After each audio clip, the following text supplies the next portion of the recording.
basic survival training, survival shelters. So this is Dale's voice, and then the low voice, the deep low voice, that's Kelly. And so away we go. Oh, hello there. Hello there. All right, let's take a look at natural shelters. So first of all, they're found almost everywhere. Every environment has its type of natural shelter. So whether you're in the desert or deep in the forest or in the jungle, there will be natural shelters there. You just have to know what to look for and get kind of a survivalist eye where you browse the landscape and look for the best natural shelters. If you're lucky and you find one, they may require only a few additions to make them usable. For example, caves, tree stumps, fallen logs, dens, holes, etc. Hopefully you find a few if you ever get stuck in the woods and are forced to spend the night. That would be ideal. In the boreal forest, I don't know about you, Kelly, but for myself, oftentimes you need to do something to them. We're not really in a cave environment, at least in our area. But on some rare occasions I've found ones where you could just kind of crawl in. And here's an example of one. Now I'm going to put one disclaimer in here. This photo that you're looking at, I took this photo almost 20 years ago, so this is early generation digital photography. So it's not super crisp, but at the time that was the cutting edge technology, so that's what we got. So basically what's happened here is this is a root ball that formed a beautiful little alcove, and right where the laser pointer is, that's the tree that fell over, and the top of that tree way up outside of the picture, it hung up in the canopy of other trees, so it prevented it from flipping all the way over. And it lifted this root ball up and left this tremendous little cave inside there. Just a beautiful little place for a shelter. The only thing I had to do with this was to throw a bed in there, and it was virtually good to go. And so here we see, with a short bit of work, I grabbed about 5 armloads of spruce boughs, and I just laid them down inside that same shelter and made myself a nice little bed. I trampled the snow down here a little bit doing the work, and yeah, so I've already got a bed with just the minimal amount of work. Now again, early generation digital photography here. This is a side view, so right here is the alcove that we were looking at. There's a little bit of the bough bed right there under the laser pointer. And right here is the making of a parallel fire. So we have some birch bark there, we have other small kindling and easily to light combustibles right there. The fire is lit there, it burns into this area, and then it begins to spread out. I've since learned other ways to make this fire, but that's how I did it back then. And then over here I have another pile of wood. This would be one that you'd sit up and you'd grab onto those logs in the middle of the night and throw them on. Notice the size of the wood there.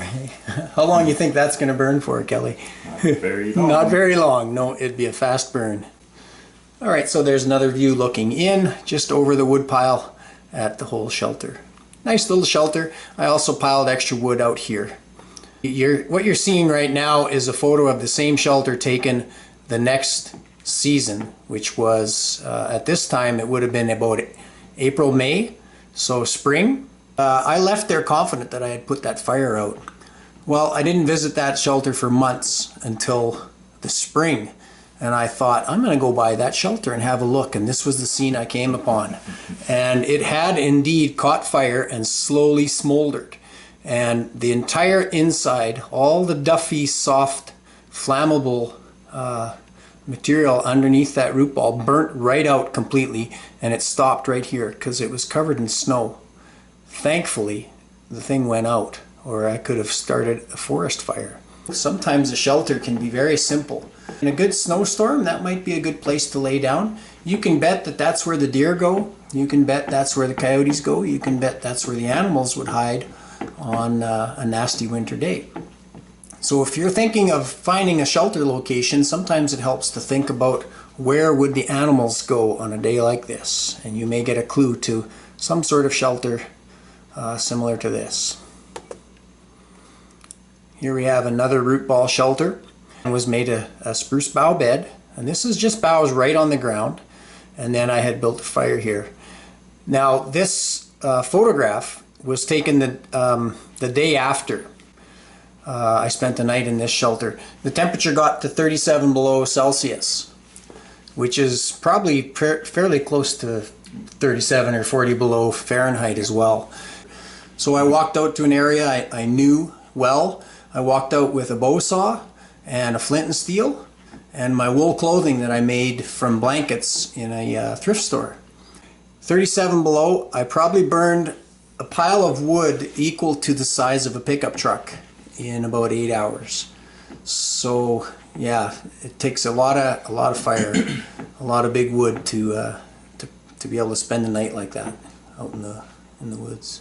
Interesting to note about the root balls is they can be a little dirty, and the heat from the fire can start to make the dirt dry, and it dislodges and falls on you. Yeah. And often the way the tree falls over, by virtue of the prevailing winds, it's often even better to use the other side of the root ball, because now you have the trunk of the tree for some thermal mass and to build some of your shelter off of.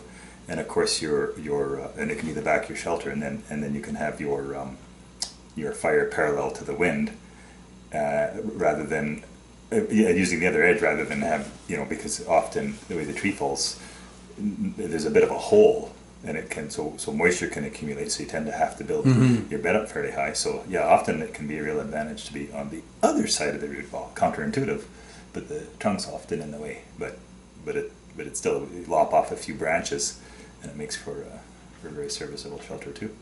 Yeah, cool. I hadn't thought of that. So here's another example of root balls, and in this case I had found 2 root balls. Here's one that fell to the left, and then here's another kind of one. It's sort of beat up and it has some holes through it, and it fell off to the right.